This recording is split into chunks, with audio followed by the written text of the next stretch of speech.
Hello everyone, this is Harish. Welcome to my YouTube channel Tech Harish, and in today's video what we are going to talk about communication skills. So without wasting any time, let's get started.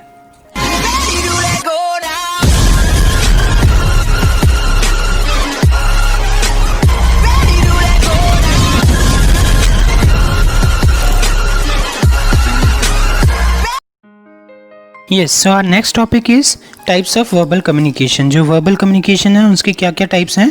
First one is intrapersonal communication, second is interpersonal communication, third is small group communication and fourth one is public communication और public speaking. So what is intrapersonal communication skills. Interpersonal communication में क्या होता है, it includes the silent conversations we have with ourselves wherein we juggle the roles between the sender and the receiver. मतलब जो intrapersonal जो communication होता है, जो हमारी थॉट प्रोसेसिंग होती है, जो आप मन में सोच रहे हैं, जो भी आप कम्युनिकेट कर रहे हैं खुद से, तो वो किसका पार्ट होता है आपका, इंट्रापर्सनल कम्युनिकेशन का. Next is interpersonal communication. When we talk about interpersonal communication, interpersonal communication take place between two individuals and is thus a one-to-one conversation. जहाँ दो लोग आपस में कम्युनिकेट कर रहे हैं तो वहाँ पे हमारा इंटरपर्सनल कम्युनिकेशन होगा. स्मॉल ग्रुप कम्युनिकेशन नेम से इंडिकेट हो रहा है. This type of communication can take place only when there are more than two people involved. यहाँ पे दो लोग या दो से ज़्यादा हैं तो वहाँ पे क्या होगा, स्मॉल ग्रुप कम्युनिकेशन होगा. Fourth one is public communication or public speaking. Public communication, this type of communication takes place when one individual addresses a large gathering of people. ठीक है, लाइक मैं हूँ, जैसे मैं कोई भी एक स्पीच दे रहा हूँ पब्लिकली और वहाँ पे बहुत सारी गैदरिंग है, तो वो जो होगा मेरा पब्लिक कम्युनिकेशन होगा.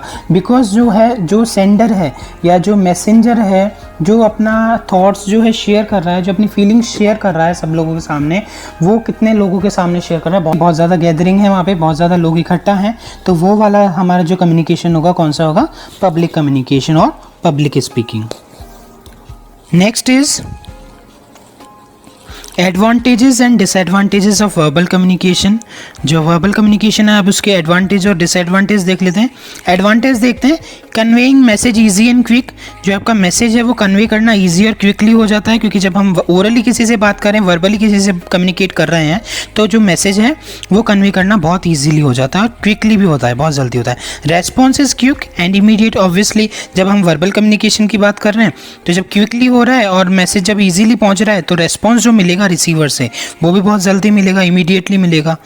Third one is promote secure exchange of idea. मतलब जो हमारी इन्फॉर्मेशन है उसको ये क्या करता है, सिक्योरली एक्सचेंज करता है. मतलब जैसे दो लोगों के बीच में कम्युनिकेशन हो रहा है वर्बल, तो वहाँ पे जो एक्सचेंजिंग ऑफ आइडिया है वो क्या होगा, बहुत सिक्योर होगा, क्योंकि वहाँ पे कोई थर्ड पर्सन इन्वॉल्व नहीं है. ठीक है, तो वो सिक्योर होगा. Next is cheaper way of communication saves money. बहुत चीपर वे है, कोई ऐसा मनी रिक्वायर्ड नहीं है आपके लिए कम्युनिकेट करने के लिए, तो चीपर वे है. लास्ट पॉइंट है, if appropriately communicated it can have a powerful effect on listeners. अगर आप अप्रोप्रिएटली कम्युनिकेट कर रहे हैं तो उसमें क्या है, आपका पावरफुल इफेक्ट रहेगा. एडवांटेजेस ऑफ वर्बल कम्युनिकेशन थे ये सारे हमारे. Next is disadvantages. अब डिसएडवांटेजेस वर्बल कम्युनिकेशन के क्या हैं, the lingual and cultural differences of the speakers and listeners में रिजल्ट मिसकम्युनिकेशन. ऑब्वियस सी बात है, अगर दो लोग हैं एक दूसरे कल्चर से, एक दूसरे कल्चर से है, या उनकी जो लैंग्वेज है वो डिफरेंट है, तो कम्युनिकेशन नहीं हो पाएगा वहाँ पे. Next is no legal validity. एक लीगल वैलिडिटी नहीं है, आपके पास कोई प्रूफ नहीं है कि मैंने आपको ये एक चीज़ कम्युनिकेट की, जब आप वर्बल कम्युनिकेशन की बात कर रहे हैं तो. Last is using confusing and complicated words में डिफ़िकल्ट टू कॉम्प्रीहेंड. अगर आप कन्फ्यूजिंग और कॉम्प्लिकेटेड वर्ड्स यूज़ करोगे तो कॉम्प्रीहेंड मतलब जो उसको समझने के लिए जो रिसीवर है वो समझ नहीं पाएगा आपके मैसेज को. जैसे मैं ही अभी यहाँ पे आपको ये एक्सप्लेन कर रहा हूँ, ये टॉपिक से एक्सप्लेन कर रहा हूँ, अगर मैं यहाँ पे बहुत ज़्यादा कन्फ्यूजिंग और कॉम्प्लिकेटेड वर्ड्स यूज़ करूँ तो you will not be able to understand what actually I want to share with you all. ठीक है, तो वही केस है वर्बल कम्युनिकेशन का. तो ये हमारे डिसएडवांटेजेस थे. Next is non verbal type of communication. जो हमारा नॉन वर्बल कम्युनिकेशन होता है वो क्या होता है, non verbal communication is the process of sending end receiving messages without using words either spoken और रिटन. नॉन वर्बल कम्युनिकेशन क्या होता है, जहाँ पे हम जो मैसेजेस सेंड करते हैं या जो रिसीव करते हैं, तो वो क्या होते हैं, विदाउट यूजिंग वर्ड्स, जहाँ हम वर्ड्स यूज़ नहीं कर रहे हैं, तो ऑब्वियस सी बात है जब आप स्पोकन वर्ड्स या रिटन वर्ड्स यूज़ नहीं कर रहे तो हम क्या यूज़ करेंगे? बॉडी लैंग्वेज, ठीक है, कुछ साइंस यूज़ करेंगे। Yes, next is components of non verbal communication. Non verbal communication के कंपोनेंट्स कौन कौन से हैं? First one is body language. Body language क्या होता है? Body language while communicating non-verbally, body language is extremely very important. Okay, it may successfully convey your message. For example, a good posture creates a dynamic, commanding presence and an attitude of leadership. Conversely, bad posture signals to others that you lack of confidence and have low self-esteem और low energy levels. ठीक है, तो body language भी बहुत important role play करती है आपके non verbal communication में। Facial expressions, each of the 7 basic human emotions like anger, contempt, disgust, fear, happiness, sadness and surprise has been scientifically proven to have a certain facial expressions associated with it, and because your facial expressions are closely tied to emotion, they are often involuntary and unconscious. ठीक है, तो जो आपके facial expressions हैं, must watch the message you are trying to convey and should not contradict it. Next is hand movements. A gesture is any physical movement that helps express an idea, opinion or emotion, जैसे मैंने बताया। So your hand movements must genuinely match your message. जो आपके hand movements हैं वो भी proper होना चाहिए। Next is proximity of position. Proximity of position मतलब होता है कि आप जो है लोगों के बीच में किस तरह से बैठते हैं, किस तरह से उठते बैठते हैं हम, तो वो जो है वो वाली ये चीज़ है। ठीक है, proximity is all about a person's positioning on and their space in a relation to others. ठीक है, eye contact is also as a primary tool for establishing non-verbal communications with others. Appropriate voice tone या para language जिसको बोलते हैं, same word said in different tones convey different meanings separate from the actual words used. The non-verbal elements of your voice include voice tone, pacing, pausing, volume, inflection, pitch and articulation. These non-verbal elements are critical because these convey emotional meanings, attitude and impact. Next is advantages of non verbal communication. Non verbal communication के advantage क्या है? Non verbal cues are easy to give, तो non verbal के जो hints होते हैं वो बहुत ज़्यादा इजी होते हैं। ठीक है, देने के लिए अगर जैसे हम नॉन वर्बल जब कम्युनिकेट कर रहे हैं तो बहुत इजीली हम उसको कम्युनिकेट कर सकते हैं। Time usually not wasted in non verbal communication. Time ज़्यादा वेस्ट नहीं होता नॉन वर्बल कम्युनिकेशन में, क्योंकि हम जेस्चर्स, बॉडी लैंग्वेज यूज़ करते हैं, तो इंस्टेंटली अगर सामने वाले को हमारा जेस्चर्स ईजी टू अंडरस्टैंड है, अगर वो ईजी टू अंडरस्टैंड कर पा रहा है या वो समझ पा रहा है हम क्या कहना चाह रहे हैं, तो टाइम कंज्यूमिंग नहीं है। Even illiterate people can pick up non-verbal cues because the messages are conveyed through expressions and body language. ठीक है, तो जो illiterate people हैं, जो पढ़े लिखे इतने नहीं हैं, लैक ऑफ नॉलेज है या कोई भी है, लैक ऑफ एजुकेशन की वजह से अगर वो कम्युनिकेट नहीं कर पा रहे हैं, तो नॉन वर्बल कम्युनिकेशन जो क्या है उनके लिए भी हेल्पफुल है, क्योंकि जो हम यहाँ पे कन्वे कर रहे हैं, जो भी हमारे मैसेजेस हैं, जो भी इन्फॉर्मेशन पास कर रहे हैं, वो एक्सप्रेशंस और बॉडी लैंग्वेज के थ्रू पास कर रहे हैं, तो वो ईजिली कन्वे भी हो जाता है। Next is disadvantages of non verbal communications. Disadvantages क्या है? First one is long and detailed message can not be communicated non verbally. Obviously जब हम नॉन वर्बल की बात कर रहे हैं, then we are talking about body languages, gestures, eye contact etcetera. लेकिन अभी हम बात करें, if you talk about long and detailed message, तो वो हम शेयर नहीं कर सकते, वो हम कम्युनिकेट नहीं कर सकते हैं वो मैसेजेस। ठीक है, non verbally. In this type of communication, speakers only use gestures, facial expressions, eye contact and touch. It might become difficult for some people to understand. हो सकता है कि जो आपका रिसीवर है उसको वो समझ में नहीं आ रहा हो, जैसे मैंने आपको पहले बताया था। ठीक है, तो उसको वो अगर डिफ़िकल्ट है, इजी टू अंडरस्टैंड नहीं है, आपके एक्सप्रेशंस हैं, जो भी आई कॉन्टेक्ट है, तो वहाँ पे कम्युनिकेशन आपका प्रॉपर नहीं हो पाएगा।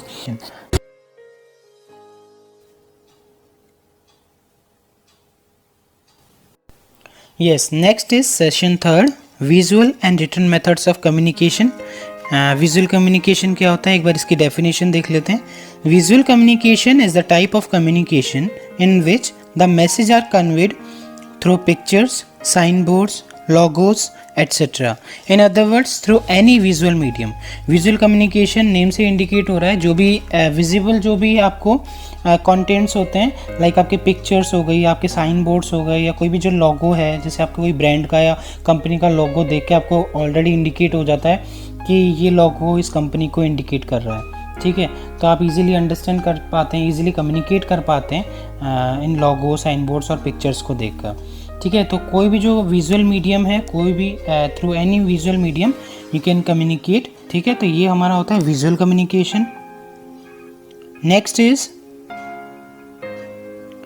Components of visual communication. Visual communication के कंपोनेंट्स क्या है? यही कंपोनेंट्स हैं, लाइक ऑब्जेक्ट्स, जो मैंने बताया था अभी, ऑब्जेक्ट्स हैं, मॉडल्स हैं, पिक्चर्स हैं, ड्राइंग्स हैं, इलस्ट्रेशंस हैं, ग्राफ्स हैं, मैप्स हैं, साइन बोर्ड्स, लोगोस, ये सारे कंपोनेंट्स हैं विजुअल कम्युनिकेशंस के, ठीक है। Advantages and disadvantages of visual communication. Visual communication के एडवांटेज और डिसएडवांटेज कौन कौन से हैं? एडवांटेजेस हैं, इट्स इमीडिएट, जो ये है विजुअल कम्युनिकेशन है बहुत इमीडिएट होता है, क्योंकि आप साइन बोर्ड है या जो भी लोगो है उसको देख के ईजिली कम्युनिकेट हो जाता है, बहुत इमीडिएट हो जाता है। It's simple and easy to remember. आपको वो कहते हैं ना, वही वाली बात है, अगर आपको विजुअली कोई चीज़ दिखाई जाए तो वो आपको ईजी टू रिमेंबर रहती है और सिंपल भी होती है।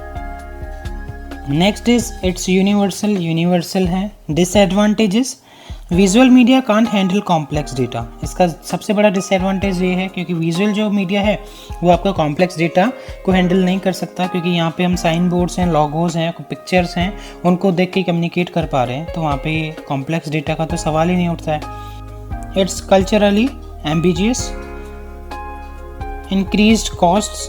जो विजुअल मीडियम्स हैं आपके वो सारे क्या हैं? कॉस्टली होते हैं कई बार। जो लोगोज हैं कंपनी के, या आप जो साइन बोर्ड्स देखते हैं, तो वो कई बार आप बैनर वगैरह देखते हैं मार्केट में या क्या, तो वो हो तो रहा है, विजुअल कम्युनिकेशन तो हो रहा है, बट वो क्या है, थोड़ा कॉस्टली होते हैं। Next is written communication. What is written communication? Communicating through written words is called written communication. Next is components of written communication. Written communication के कंपोनेंट्स क्या हैं? 5 C's which make a written communication effective. जो आपका ये जो यहाँ पे 5 C's दिए हुए हैं, उनमें क्या है, आपका जो रिटन कम्युनिकेशन है उसके यूज़ से वो बहुत इफेक्टिव होता है, ठीक है। Which make a written communication effective. अगर ये 5 चीज़ें फॉलो कर रहे हो तो आपका जो रिटन कम्युनिकेशन है वो बहुत इफेक्टिव होगा। First one is coherence. Coherence refers to how well your content is organized within written article overall। जो भी आप राइटिंग मटेरियल यूज़ कर रहे हैं फॉर कम्युनिकेटिंग, तो वहाँ पे क्या होता है, जो भी आपका कंटेंट है वो क्या होना चाहिए, एक अच्छे से ऑर्गेनाइज्ड होना चाहिए, ठीक है। Cohesion refers to the flow of ideas within a single paragraph. मतलब जो आपकी आइडियाज़ है, यानी जो आपकी इन्फॉर्मेशन है, वो एक पर्टिकुलर सिंगल पैराग्राफ में भी किस तरह से उसका फ्लो चल रहा है, ठीक है। Concision refers to how briefly the writer has been able to discuss the points without including unnecessary or redundant details।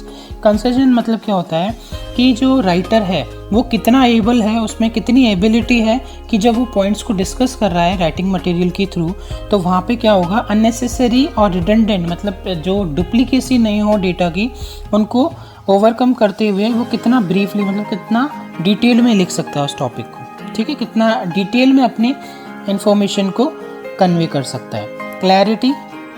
Clarity refers to how clearly the words, the subjects, verbs and objects have supported the writer's idea within sentences and paragraphs. मतलब जो अभी आपके sentences या paragraph हैं उसमें clarity होनी चाहिए आपकी। Correctness refers to the factual correctness as well as the grammatical correctness of the article. जो भी आपका राइटिंग मटेरियल है, जो भी रिटन जो इन्फॉर्मेशन है, जो भी आप कन्वे कर रहे हैं, तो उसमें क्या है, आपका करेक्ट होनी चाहिए, चाहे वो ग्रामेटिकल हो चाहे फैक्ट हो, जो फैक्चुअल भी वो करेक्ट होना चाहिए। Next is advantages of written communication. Written communication के एडवांटेजेस क्या क्या हैं? It is permanent means of communication, it is useful way record maintenance is required. ये एक परमानेंट टाइप का कम्युनिकेशन बोलते हैं, क्योंकि जब हम रिकॉर्ड मेंटेन की बात कर रहे हैं, आज हमारे पास राइटिंग मटेरियल में कोई कम्युनिकेशन हो रहा है, आज किसी के पास मेल आई है, कुछ भी आ रहा है, ठीक है, तो वो क्या है, कन्वीनियंट है और सबसे बड़ी बात है यूज़फुल तो है ही, और रिकॉर्ड मेंटेनेंस के लिए बहुत ज़्यादा हेल्पफुल है। Next point is return communication is more precise in explicit, मतलब जो रिटर्न कम्युनिकेशन है बहुत ज़्यादा एक्यूरेट एंड क्लियर है आपका। It provides ready records and references, हमेशा जो रिकॉर्ड्स है वो कभी भी आप यूज़ कर सकते हो, तो रिकॉर्ड जो मेंटेनेंस है वो काफ़ी इजी है, जैसे मैं हमने पहले डिस्कस किया अभी। Legal defences can depend upon return communication as it provides valid records, जो भी लीगली जो हम देखते हैं डॉक्यूमेंट्स वगैरह हैं उनको मेंटेन करना भी काफ़ी इजी है, वो डिपेंड है रिटर्न कम्युनिकेशन पे, क्योंकि ये जो हमको क्या करता है return communication valid records provide कराता है। Next is what are the disadvantages of written communication? So first one is written communication is comparatively costly. written communication जो है बहुत ज़्यादा कई बार कॉस्टली हो जाता है, क्योंकि जो डिक्शनरी है, पेन, पेपर, तो वो वाली चीज़ें उसकी वजह से थोड़ा कॉस्टली हो जाता है। Instant clarification is not possible. If you talk about return communication, तो वहाँ पे इंस्टेंट क्लैरिफिकेशन पॉसिबल नहीं है, क्योंकि आपको पता है जब आप किसी को रिटर्न में कोई इन्फॉर्मेशन भेज रहे हैं तो रेस्पॉन्स में टाइम लगेगा उसका। So at the same time you cannot expect the response from the receiver side. Time consuming written communication जो होता है वो टाइम कंज्यूमिंग होता है for both the receiver and sender, चाहे वो इन्फॉर्मेशन को कन्वे कर रहे हो चाहे वो रिसीव कर रहे हो, रेस्पॉन्स आ रहा हो कोई रिसीवर से। एडिशनल वर्कलोड भी बढ़ जाता है कई बार, ठीक है। So these all are the disadvantages of written communication.